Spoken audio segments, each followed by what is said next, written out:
Imagine waking up to find that the very people you call friends and roommates had their lives taken from you while you slept. My name is Eliza, and I've been studying case after case for years. I've been researching and studying. I am here today to discuss the facts and findings of the Idaho 4 student murders. Some of you might not have heard of this case. It is a shocking case, surrounding victims close to your age and mine. Today, I will discuss all of the details that this case has to offer, including the background of the case, how the investigation began, and where the case stands today. We'll start with the victims. First victim we have is Madison Mogan, age 21, and then Kaylee Gonsalves, also 21. Xana Kernodle, 20, and Ethan Chapin, also 20. The murders took place in an off-campus six-bedroom house located at 1122 King Road in Moscow, Idaho. The unsub allegedly entered the house through the second floor from this unlocked sliding glass door, went through the kitchen up to the third floor, where he went into Madison's room and killed both Maddie and Kaylee. The girls were in the same bed. Across the hall was Kaylee's room, where her dog was found sleeping the next morning. Madison was highly intoxicated, so I honestly don't think she felt much. She bled out really quickly and might not have even woken up to what was happening. But Kaylee wasn't supposed to be there that night. She had recently moved out. I think the unsub was shocked after killing Maddie to see another girl also in that bed. Kaylee caused a struggle. She fought her attacker back. She was brutally beaten, punched several times, her nose broken, and stabbed to death.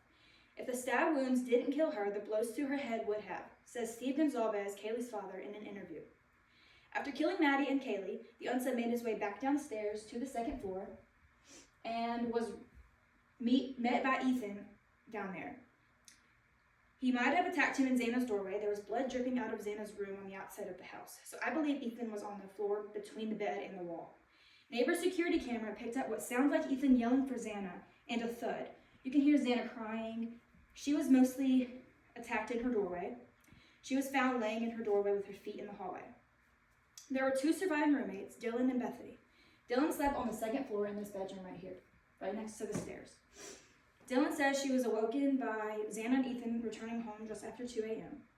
She says she was woken up again at 4 by what sounded like Kaylee playing with her dog on the third floor. She heard what she thought was barking and moving across the floor. She says that she yelled up for her roommates to calm down because she was trying to sleep. She heard someone say, "There's someone here," and she didn't know if it was either Kaylee or Xana. She opened the door and looked around but didn't see anyone, so she returned back to bed. Dylan then heard something. She thought someone was crying. She didn't know who it was because she opened her door and didn't see anything, but she did hear something. She recalls hearing a male voice that was not Ethan Chapin say, "It's okay, I'm going to help you," as stated in a CNN article titled "A Timeline of the Killings of 4 University of Idaho Students." She did not know who it was, but it could have been Xana upset and Ethan was helping her. Later, she heard more crying and this time saw a tall man wearing black clothing and a mask covering his nose and mouth, walking toward her. She told police that he was an athletic-looking, but not muscular, 5'10", maybe a little taller, with bushy eyebrows. This person casually walked from these stairs out to the sliding glass door and exited the house. Everything was quiet now, no crying and no barking. Dylan then locked her door and went back to sleep. On the night of November 12th, 2022, Kaylee and Maddie were at this corner club up here, and then at 1:30 they walked to this grub truck to get some food.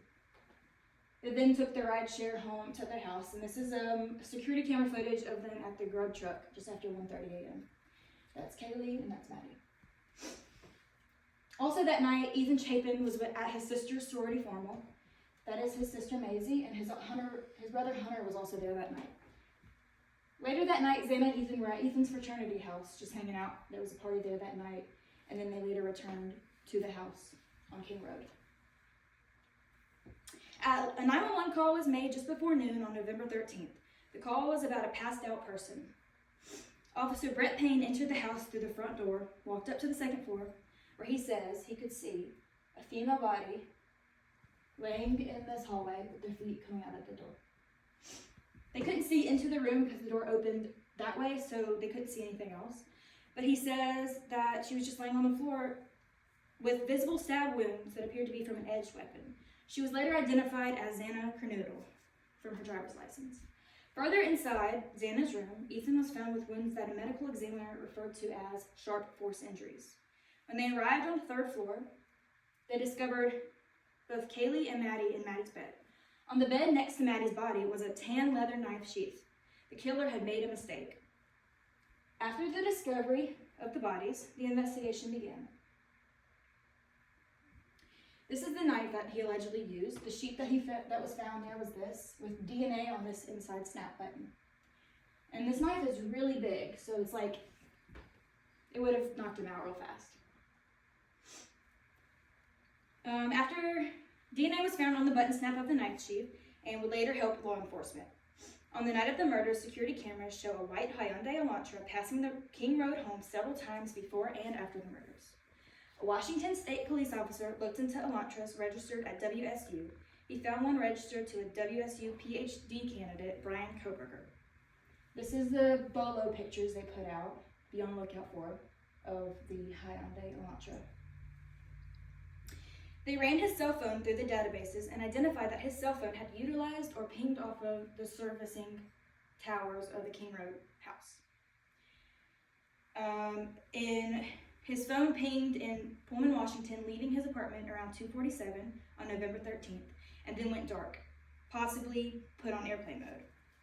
The phone began pinging again around 4:48 a.m. and then returned to his apartment. Around 9 a.m., his phone was pinging off of the tower servicing King Road again. Police dug through the trash of Brian's house in Pennsylvania. The garbage bags taken contained DNA from Michael Koberger, Brian's father. According to the crime lab, this sample was a paternal match to the DNA left on the knife sheath.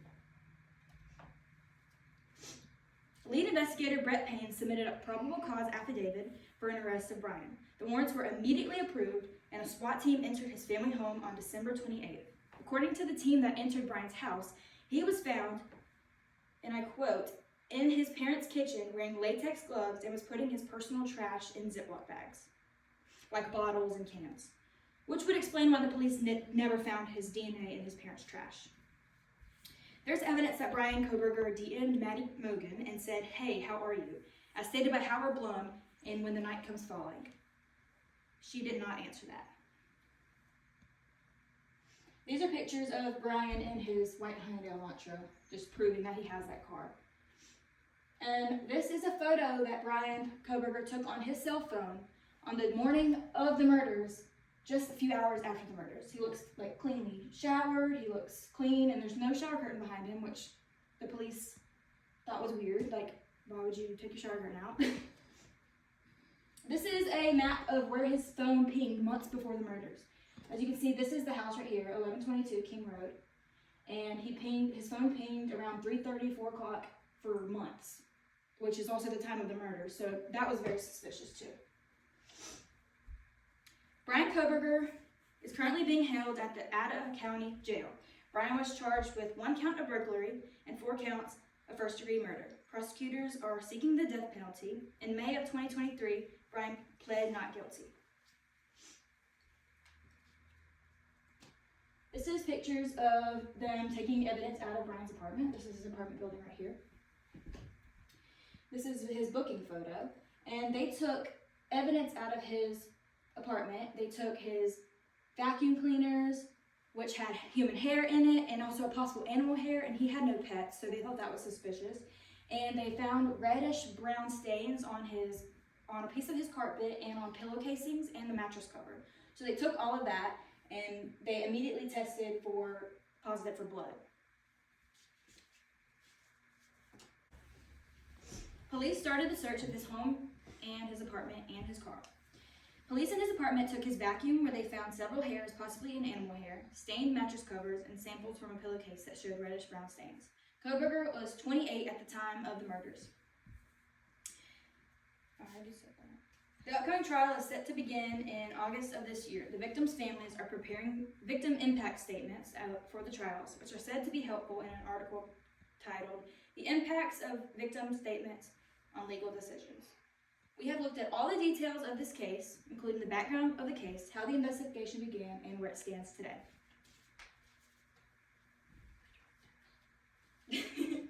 Finding the truth in this case is crucial, not just for closure of the families and the community, but also to ensure that we learn from this tragedy and strive to prevent similar crimes in the years to come.